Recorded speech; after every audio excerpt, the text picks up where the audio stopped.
नांदेड़ जिला अभिवक्ता संघ के सदर डिस्ट्रिक्ट जज श्रीकांत आने के तबादले के ज़िमन में उनकी जानिब से मुनक्किदा फेयरवेल फंक्शन को मनसूख करने की तजवीज़ मंजूर की गई है। इस सिलसिले में अभिवक्ता संघ के सभी मेंबरान को इत्तला दे दी गई है, जिसमें यह कहा गया है कि डिस्ट्रिक्ट जज की मजम्मत करने के लिए 15 अक्टूबर को अपनी तमाम हेयरिंग की तारीखों को दरखास्त देकर आगे बढ़ाकर नई तारीख लेकर रख ले। इस तजवीज़ पर अभिवक्ता संघ के सदर advocate Satish Pound, secretary advocate Nitin Kagne, नायब सदर एडवोकेट विजय बारसे समेत दिगर अहदेदारान जिनमें ऋषिकेश संतान, एडवोकेट प्रशांत जगताप, एडवोकेट संग्राम गायकवाड़ वगैरह के दस्तखत मौजूद है।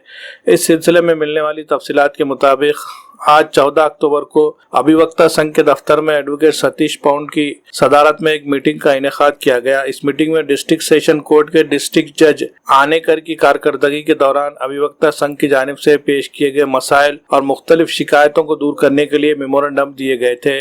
12 अक्टूबर को अदालत के सीनियर कानूनदा एडवोकेट अनिल पाटिल के साथ पुलिस एहलकार जादव ने हुज्जतबाजी करते हुए अरे तुरे के अल्फाज इस्तेमाल करके उनकी बेइज्जती की थी। साबिक में भी अलग अलग जजों के बारे में अभिवक्ता संघ की जानिब से की गई शिकायतों पर तवज्जो नहीं दी जा रही थी, जिसकी वजह से अभिवक्ता संघ ने अपनी तजवीज में ये कहा है कि justice S.E. Bangar, justice Rohina Anjum, justice Burhari Jagtap उनकी तरफ से हो रही तकलीफों के खिलाफ किसी भी तरह की कार्रवाई नहीं की जा रही थी।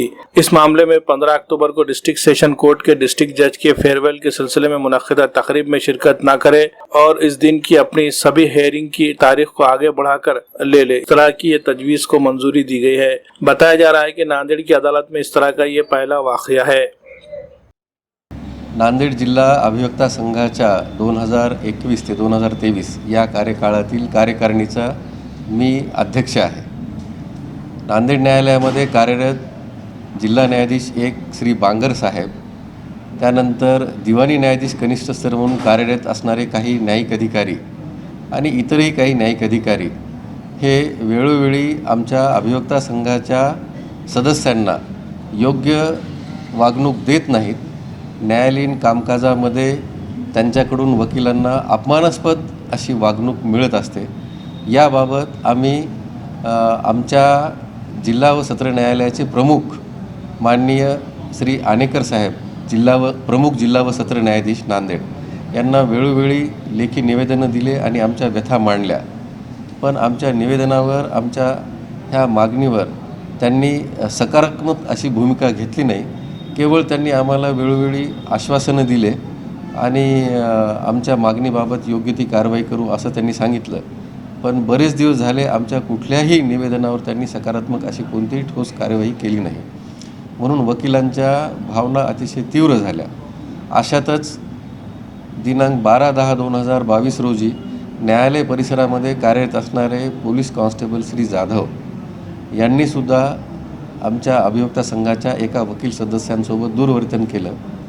तो विषय खोलात न सांगता अशा प्रकारे झालेल्या दुर्वर्तनाबाबत आम्ही माननीय प्रमुख जिल्हा व सत्र न्यायाधीश साहेबांना निवेदन दिलं आणि सांगितलं की या कॉन्स्टेबलसोबत वारंवार आमच्या अभिवक्ता संघाच्या सदस्यांचे खटके उडत आहेत। अभिवक्ता संघाच्या सदस्यांना तो नेहमी अरेरावीची भाषा वापरत आहे, म्हणून त्यांची या ठिकाणाहून इतर ठिकाणी बदली व्हावी अशी आपण शिफारस माननीय पोलीस अधीक्षक साहेबांना करावी, म्हणजे हा वाद निवळला जाईल। तर त्यांनी तात्काळ कार्यवाही करण्याचं आश्वासन दिलं, पण आज 2 दिवस झाले त्यांनी याबाबत कुठलीच कारवाई केली नाही। म्हणून वकील सदस्यांच्या भावना अतिशय तीव्र झाल्या।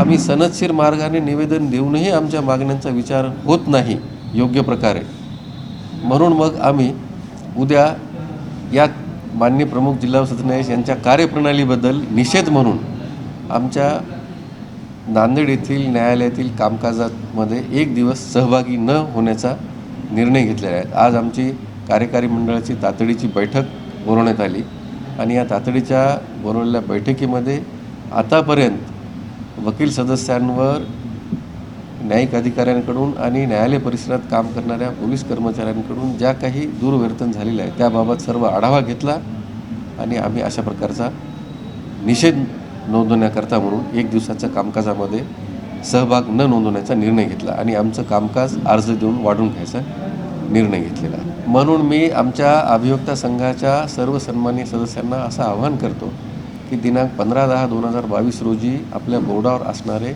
सर्व प्रकरणं आपण अर्ज देऊन वाढवून घ्या.